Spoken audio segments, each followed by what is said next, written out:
Careful. These shoes are just absolutely terrible. Yeah. That's what I can't.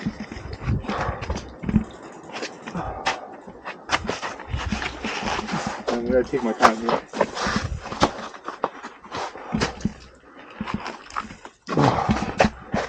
Oh, good gracious.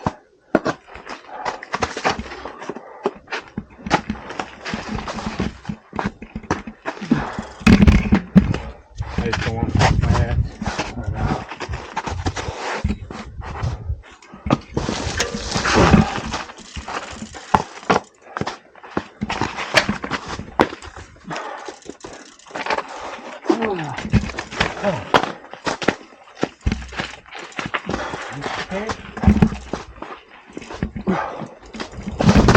Oh, shit. That didn't sound. That wasn't a bike, was it? Was that a branch or the bike?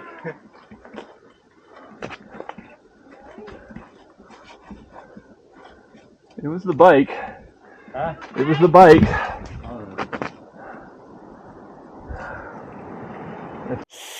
Ouch. That did not go exactly the way we planned. And so now we've got something we've got to deal with a super nice Ripmo that has a cracked chainstay.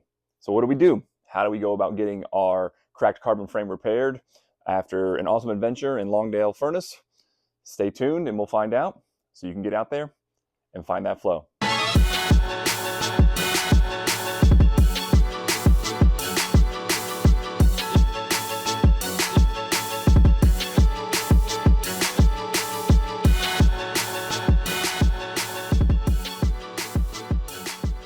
So what started out as sort of any other ride in the George Washington National Forest. We were out in early February, myself, Forrest, and J-Bro, if you remember from the beginning of the channel, my buddy from Wake Forest, Raleigh, North Carolina, planning to go up and travel into the George Washington National Forest. We actually headed to Blacksburg, but a series of unfortunate events sort of foreshadowed how the day would go. Had lots of snow in the area. I hit some road debris on the way down I-81, ended up having to try to patch a car tire, and then when that didn't work, had to put on a spare tire right outside of Lexington, North Carolina. After wrestling with all of that, we decided to hit the closest trail button, which was Longdale Furnace. And if you've never been to Longdale Furnace, in its own right, it's an awesome ride, pretty accessible, not too far off of I-81 in the Clifton Forge area near Dalfatch State Park. Lots of good riding in the area. You get up, easy gravel climb up. This ride was post-snow. Some of the area had been hit with the sunlight, depending on which direction it faces, and sunny, and there was no snow. The gravel climb up was icy, and when we got on the ridge, we were expecting to see mostly single track, and what we ended up finding was about 50-50 slick, hard to ride in snow, and then the other half was dry. So as we transversed through the area, it was a lot of fun, lots of cool overlooks, lots of really interesting things to see and to hit. If you've ever ridden that trail before, it sort of like traverses uphill to an area called Pete's Cave. And if you've ever been to this area, it's super unique. I highly recommend the ride. It's about an 11-mile loop. But when we got to Pete's Cave, it was very, very, very slick, working our way uphill until we got to an area of icy stone rock steps. Jason was going ahead of me, and I threw the bike on my shoulder to have a better footing so I didn't slip and fall, and then I had to go back and get Forrest's bike. And as I got to the very top of the precipice, foot slipped out, and I just sort of tripped down and put the bike down to kind of like catch myself, except for that chainstay came straight down on a sharp edge rock. Ooh. As soon as I hit it, I knew it sounded like a branch snapped, and it was not a branch. It was the carbon frame. And here's what we know about carbon. It's really, really strong when you ride it, and it's very, very light. However, it does not do well with direct rock hits. Aluminum will dent and deform, and it's there, but you can ride it. Once a carbon frame is cracked, you really only have two options. You either talk to the bike manufacturer or your bike shop and hope that they'll give you some kind of, warranty's out of the question, right? It's not going to be a warranty claim if you drop it on a rock, but you could get what's called a crash replacement frame, and they'll send you either the front triangle or the rear triangle at a cost. The last time this happened was when I snapped my shock at Chestnut Ridge out there west of Asheville, and it cracked the carbon frame of my gray Ripmo. Thanks to a help from the bike shop, they offered crash replacement for the front triangle, which was $700. And then you have to pay the labor and the warranty to take apart all of the cabling and reinstall all the bearings and put the bike back together. So it's quite an arduous process. And the thing with carbon is once it's cracked, it's going to continue to deform itself and come apart. The carbon, you should not ride on it once it's cracked. I do like to carry some type of electrical tape for just such a situation as this to wrap it tightly and hope for the best. I didn't even have that option on this ride, and just carefully made my way down the descent, which thankfully the carbon did hold up. It was a small crack that didn't get any worse, but that's a really high stress area. So you definitely want to carry in your backcountry rides or even in your normal pack at least some electrical tape to try to limp out. Otherwise, you're walking your bike out of there. Your other option is going to be exploring repair of carbon fiber with a certified or a local technician that can do the work. Your local bike shop is not going to be able to do carbon repair unless they're like a high-end, highly specialized bike shop. Here in Charlottesville, Virginia, I happen to know Sam Limbaum, who's the local mountain bike coach for one of the high schools, and one of his side hustles is he has learned the craft of carbon fiber repair. If you're not familiar with what carbon fiber is, it's these woven materials that gets woven together super tightly. I'm not an expert at all, but it comes in sheets, and actually with the correct skills, you could actually patch and repair the carbon on your bike. Of course, this probably avoids any warranty that you might have, but where this crack was located, I sent the pictures to Sam, and as we quickly verified, it was definitely cracked. The ease and the cost savings of a spot repair seemed like the best option. And talking with Sam, if you follow him, I think he calls his company Rocky Hollow Carbon Repairs. He has done hundreds on top of hundreds of repairs of all shapes and sizes. The location and the style of my crack was super, super basic, and so he wasn't concerned at all. It was a couple $100 for the labor and the materials for him to do the repair for me. So swinging back through Charlottesville, I dropped my bike off at his shop. And then he was able to get right to cleaning it and looking at it and sizing up what the repair would be. Depending upon workload of the carbon repair person that you can, Sam was able to knock things out in about a week.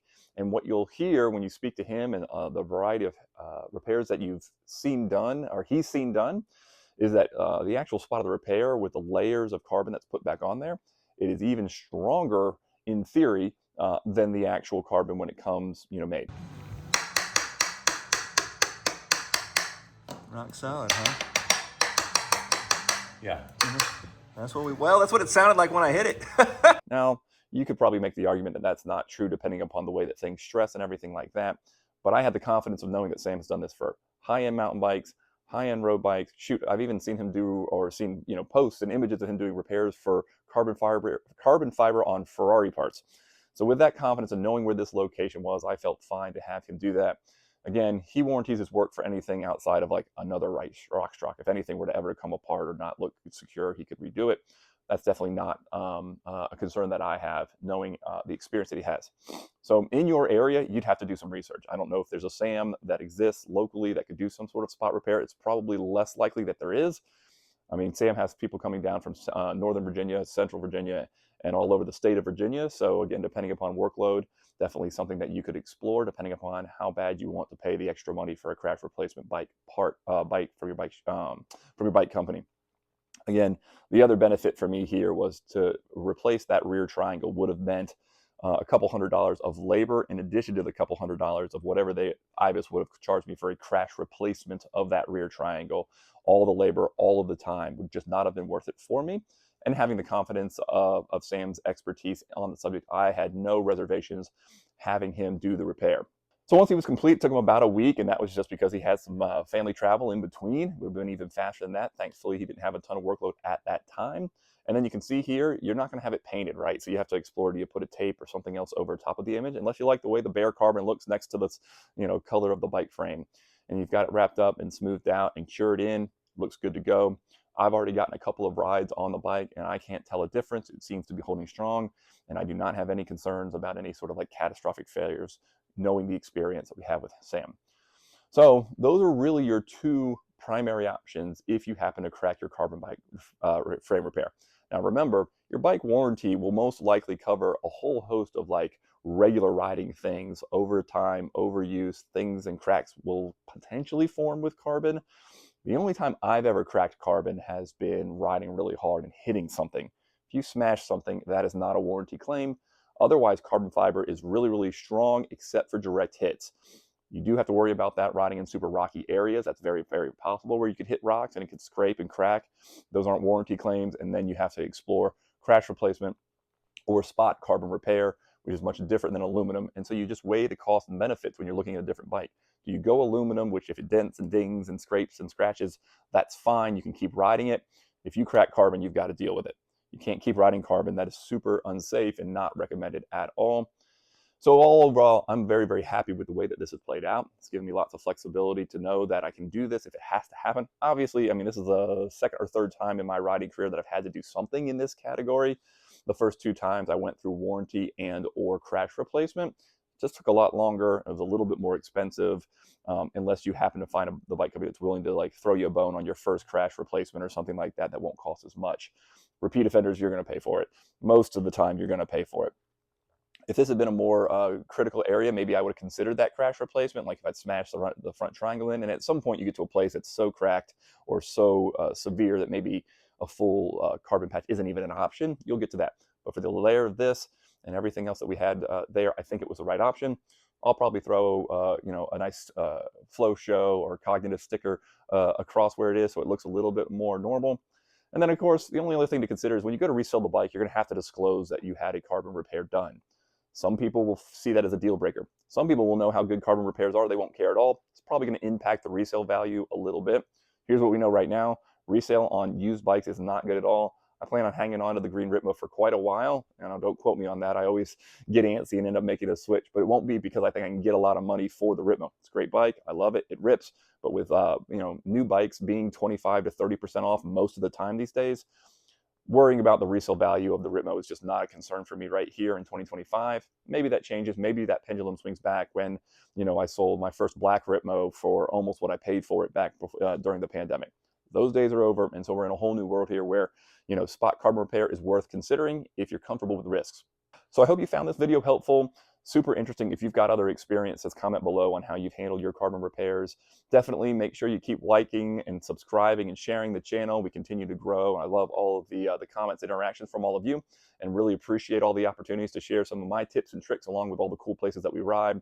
We got some new videos coming, going out to Pennsylvania as well as some other local rides. So we're going to keep sharing the flow so we can all get out there and find that flow.